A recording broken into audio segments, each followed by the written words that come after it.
Canada's national broadcaster is losing the middle. Not the alt-left, not the alt-right, but the middle, the moderates, the people who make up the majority of Canada, those that agree with some right and some left policies. They're feeling more alienated than ever by our national broadcaster. Polling is showing that a sizable portion of viewers are no longer feeling represented, this despite CBC receiving over $1 billion in federal funding annually. In this video, I'm going to talk about 3 things the CBC can do, and it's not nearly as difficult as it might seem. And the disclaimer is, I actually do believe Canada needs a public broadcaster because of the diversity of our communities, our country, the viewpoints that it has. We need a public broadcaster, but the onus is so much more higher now than ever before. Number 1, the CBC needs to combat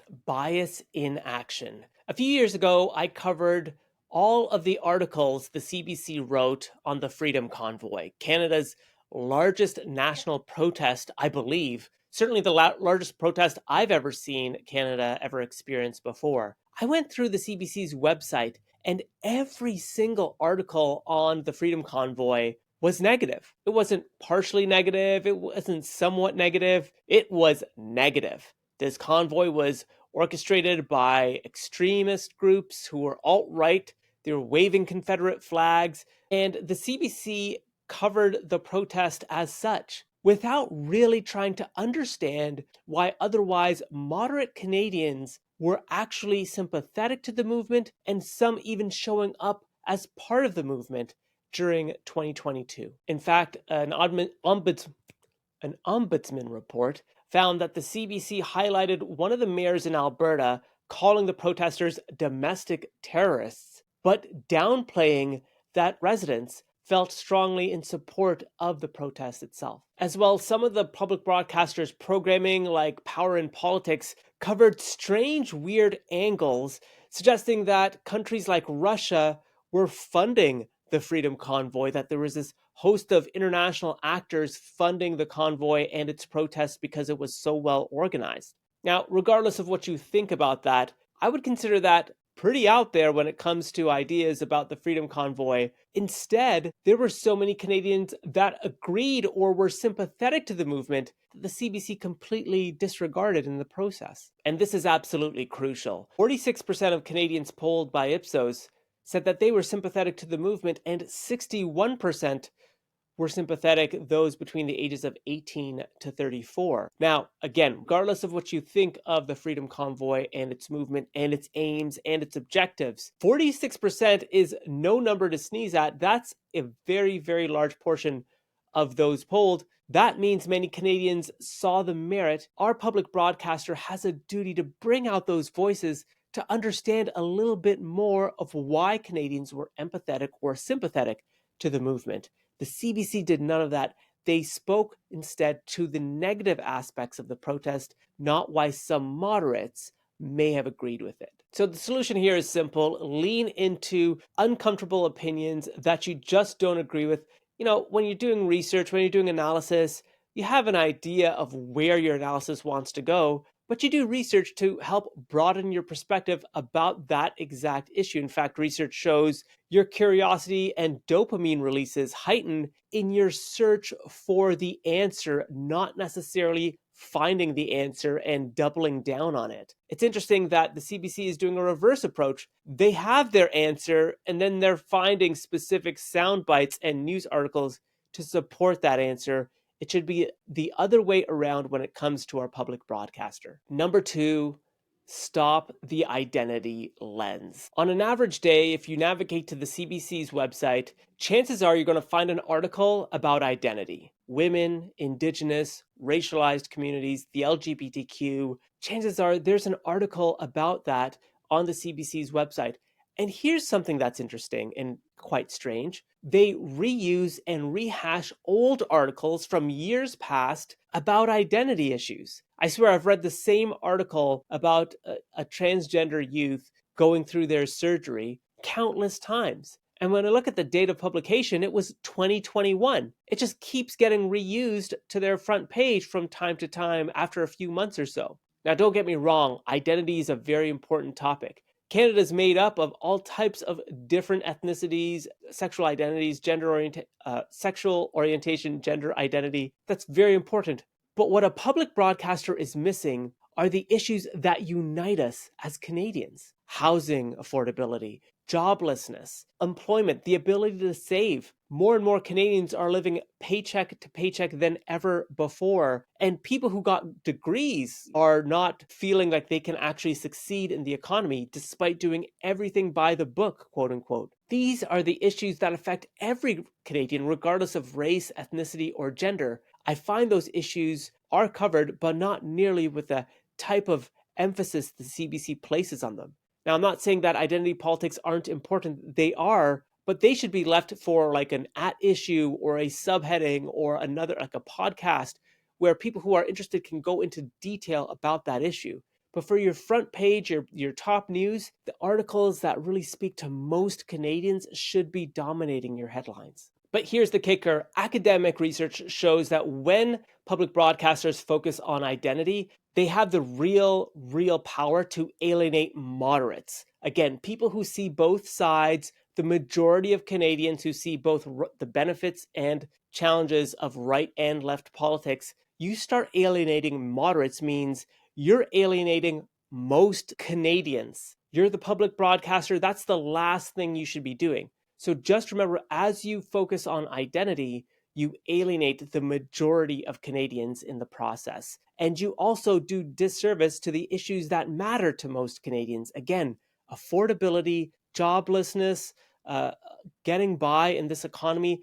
That's actually the most important things to most Canadians. And I just want to say, as part of all of this, bias doesn't kind of scream from the headlines alone. I've noticed bias creeps into how we frame things, the words we use, how we choose to say things, the emphasis we put on certain points, the research that exists that we focus on, the research that exists that we don't focus on, the voices that we choose to highlight, the voices we choose to downplay, all of these play into bias. And it's very important that our public broadcaster spend much of its time addressing how it's framing issues. That shapes or helps shape the public consciousness so much because it has such power. And unlike any other broadcaster, the CBC receives over $1 billion from the federal government, and it's very important they do. But before we dive into the numbers, a word from my very first sponsor. Folks, it's no joke. We're doing these podcasts, these YouTube videos.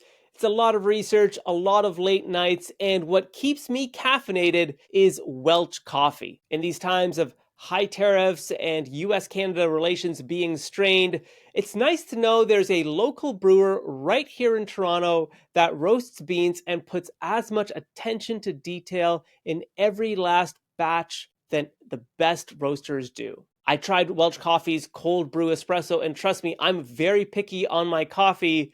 This was smooth like butter, and it's great to support local business. So if you're looking to get caffeinated, hit the link below. You'll get 15% off. Use my code OPENMIND and support local right now more than ever. Okay, back to the video. Since 2016, the CBC receives approximately $1 billion in funding from the federal government. Now, I know this is a drop in the bucket when it comes to our total budget for Canada. It represents approximately 0.25%, but this is where it gets very important. You see, the public broadcaster is struggling for self-generating revenue at a time where YouTube, social media, and other news sources are blowing up. The CBC is finding itself struggling to make ends meet. In fact, self-generating revenue, I believe since 2016, has dropped by 40%. That means that the CBC is even more reliant on the government for funding and just getting by. Sometimes you'll see blips, highs in government funding.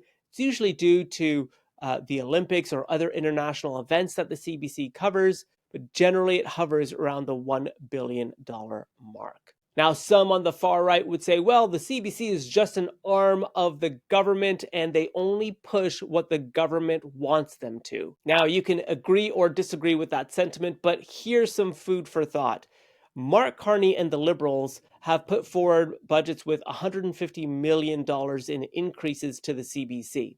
But what's interesting with the Liberals is they've actually made CBC funding up to Parliament, not up to the government in power, meaning that the CBC's funding will be statutory. Parliament votes on the CBC, not the government in power, not the Conservatives, not the Liberals. It basically makes the CBC immune from political swings across the country. Now, why would the government do that? Why would it make sure that the public broadcaster is not going to get funding cuts based on who's in power? Well, it's because the Conservatives have been highly critical of the CBC. This move does insulate the CBC, but in my opinion, it makes them even more open to criticism and scrutiny. Now they must be the voice for all Canadians because they're guaranteed money year after year by Parliament.